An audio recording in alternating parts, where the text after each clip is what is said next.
Ce matin, je veux vraiment qu'on lève les yeux vers le ciel et d'apprendre à nous occuper de notre âme. Il y avait un grand frère de chez nous, les meilleurs sapeurs du village, parce qu'eux, ils avaient des parents à Abidjan, donc tous ils étaient ici. C'était dans le temps où on parlait des pères de crêpes Stan Smith, Top 10 et des Guinness 502 poilus. Dans toute la gamme de Guinness 502, poilus venaient de sortir. Il venait d'acheter. Il venait de montrer à ses amis pour dire que c'est lui aussi. La même nuit, il ne s'est tombé malade. Au chute directement. Pendant qu'il était là-bas, tout ce qui l'intéressait, c'était son Guinness 501 poilu. Il dit que ça là, s'il meurt, la personne ne va porter. Non, amusement pas. Il a fait, on a plié. C'est à cause de cette situation que nous, on était petits et on connaissait. Tu cherches même caleçon en paille, même pour attacher, pour porter. C'est à cause de qu'on a connu cette affaire-là. On a plié Guinness 501 là, poilu. Et puis c'est ce qu'il prenait pour faire oreiller. Stan Smith, là, il a déjà porté, il dit, ça ne lui dit rien. Bref, ça n'a pas duré, puis il est décédé. Est-il parti avec Guinness 501 là? C'était la mode dans son temps. Tu as ça, tu n'es pas n'importe qui. Mais quel est l'important? On a besoin de tout cela pour être heureux sur la terre. Mais ce n'est pas le plus important. Alléluia. Ouvrons nos Bibles. Prenons Luc chapitre 16, à partir du verset 29. Nima, avec une voix d'évangéliste qui veut sortir les gens de l'enfer pour aller au paradis. Luc le chapitre 16. Luc 16, verset 19 à 31. Luc 16, verset 19. Pardonnez, écoutez religieusement. Il y avait un homme riche qui était vêtu de pourpre et de fin lin, et qui chaque jour menait joyeuse et brillante vie. Un pauvre nommé Lazare était couché à sa porte, couvert d'ulcères et désireux de se rassasier des miettes qui tombaient de la table du riche. Et même les chiens venaient encore lécher ses ulcères. Le pauvre mourut, et il fut porté par les anges dans le sein d'Abraham. Le riche mourut aussi, et il fut enseveli. Dans le séjour des morts, il leva les yeux, et tandis qu'il était en proie au tourment, il vit de loin Abraham et Lazare dans son sein. Il s'écria, « Père Abraham, aie pitié de moi, et envoie Lazare pour qu'il trempe le bout de son doigt dans l'eau et me rafraîchisse la langue, car je souffre cruellement dans cette flamme. » Abraham répondit, « Mon enfant, souviens-toi que tu as reçu tes biens pendant ta vie et que Lazare a eu les maux pendant la sienne. Maintenant, il est ici consolé et toi, tu souffres. » Verset 26. « D'ailleurs, il y a entre nous et vous un grand abîme afin que ceux qui voudraient passer d'ici vers vous ou de là vers nous ne puissent le faire. » Verset 27.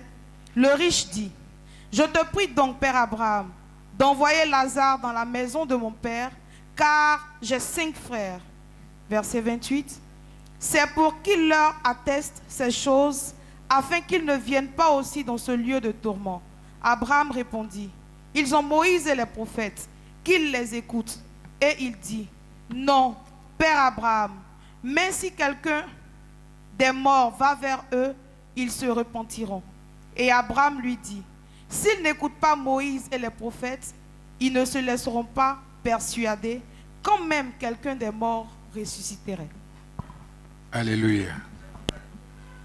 Alors, papa Abraham, c'est qui joue au dur, pas le mal. Quand il s'agit du salut, la légende ne joue pas dans la Bible. Lorsque Dieu a envoyé Jonas pour aller à Ninive et puis partir à Tarsis, Dieu a fait, puis il est revenu. Quand il ne voulait pas donner la parole de Dieu, quand il a donné, puis les gens se sont convertis, Dieu n'a plus tué, il était fâché. C'est ça, il allait s'asseoir sur le petit table pour avoir un peu d'ombre.